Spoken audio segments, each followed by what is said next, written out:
बिस्मिल्लाहिर्रहमानिर्रहीम।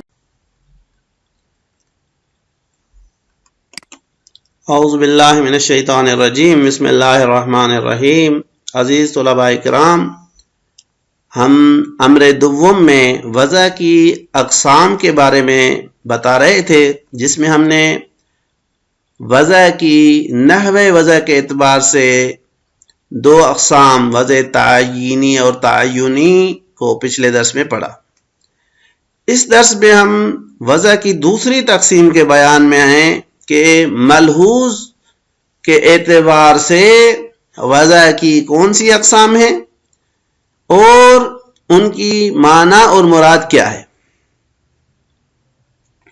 तो हम कहते हैं कि मलहूज और मौजू लहू के एतबार से, तो सबसे पहले तो हमें यह समझना हो कि ये मलहूज और मौजू लहू क्या है। तो हम इसकी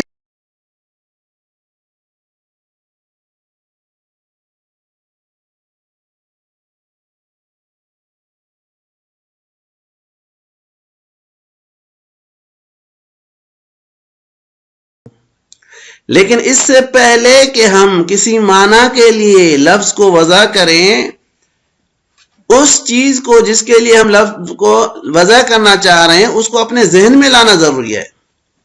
तो जो जहन में लाया जाता है ताकि उसके लिए लफ्ज को वज़ा किया जाए, उसको मलहूज कहा जाता है, यानी जिसका लिहाज किया गया है जहन में। फिर देखेंगे कि हम उसके लिए कौन सा लफ्ज इस्तेमाल करते हैं। लिहाजा मलहूज हो गया वो माना कि जिसको हम जहन में लाते हैं ताकि लफ्ज को माना के लिए मखसूस कर सके। मौजू लहू हो गया वो माना कि जिसके लिए लफ्ज को वज़ा किया जाता है और खुद लफ्ज हो जाएगा मौजू। तो इस एतबार से कि जो चीज हम जहन में लाते हैं मलहूज, उसके लिए कहते हैं वज़ा, कि जिसको हमने जहन में लाया। और मौजू लहू यानी जिसके लिए लफ्ज को वज़ा करना चाहते हैं कि बाद में ये लफ्ज उस माना में इस्तेमाल हो, वो हो जाएगी मौजू लहू। तो हो सकता है ये वज़ा और मौजू लहू यानी वो मलहूज और मौजू लहू दोनों आम हो। मिसाल के तौर पे मैंने पूरी इंसानियत के मफहूम को ज़हन में रखा और उसके लिए एक लफ्ज वज़ा किया। मिसाल, लफ्ज इंसान को इंसानियत के मफहूम के लिए मैंने वज़ा किया। यहां पे जो माना मलहूज थी वो भी आम थी और जो मैंने उसके लिए लफ्ज वज़ा किया वो भी आम है। एक मर्तबा हो सकता है कि ये जिस माना को मैंने ज़हन में लाया है वो मलहूज, वो भी खास है, और जो मैंने लफ्ज वज़ा किया है उसके लिए, जिस माना के लिए, वो भी खास हो। मिसाल के तौर पे मैंने एक शख्स का, मिसाल अपने बेटे का नाम रखना है, मैंने उसको ज़हन में लाया और उसके लिए नाम रखा जैद। अलम शख्स सब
खारिज में ऐसा हो सकता है नहीं, ये एक बहस है, इंशाल्लाह आगे चल के पढ़ेंगे कि अक्सर उलमा अज जुमला मुसन्निफ जो है वो इसके मुखालिफ हैं कि ये नहीं हो सकती।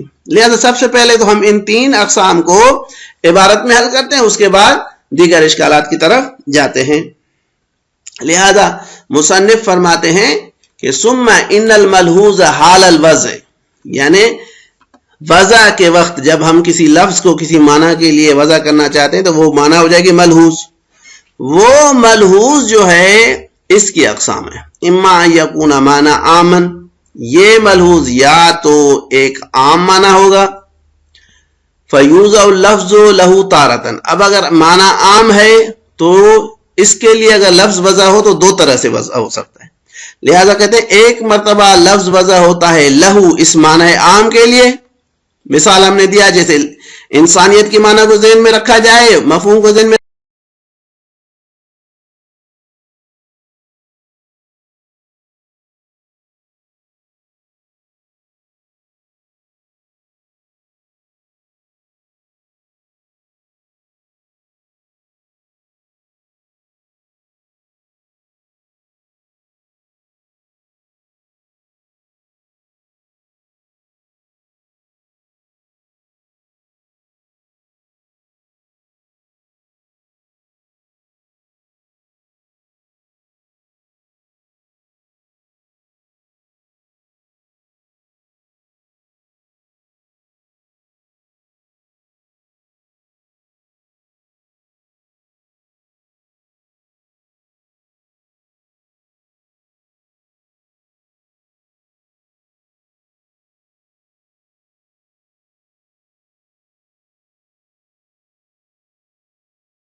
दीगर अफराद जो आम के तहत में आते हैं उनका चेहरा बन सके। जब वो उनकी हिकायत ही नहीं कर सकता तो हम इसके जरिए से उन तक किस तरह से पहुंच सकते हैं। लिहाजा ऐसा लफ्ज जो उसके यानी ऐसा खास जो आम को हिकायत करे या मिसाल के तौर पर आम के लिए चेहरा बने, नहीं है हमारे पास। लिहाजा इस वजह से कहते हैं कि वज़ालिका, ज़ालिका इसकी वजह है कि चौथा किस्म क्यों मुमकिन नहीं है, यहां पे मुमकिन है वहां पे क्यों मुमकिन नहीं है। लिअन्नल आम यस्लहु लिअन यकूना आलतन लिलिहाज अफरादिही व मसादिकी, क्योंकि आम ये सलाहियत रखता है कि ये आला हो, वसीला हो, जरिया हो, लिहाज अफराद ही, ताकि उसके अफराद को लिहाज किया जाए, व मसादिकी ही, और उसके मसादिक का लिहाज किया जाए, बिमा हुआ कज़ालिका, इस एतबार से कि वो आम है, आम होने के साथ साथ वो अपने अफराद की हिकायत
मुमकिन कैसे इस वजह से मुमकिन है क्योंकि आम जो है वो खास के वजू में से चेहरों में से एक चेहरा है, लिहाजा उसको हम पहचान सकते हैं।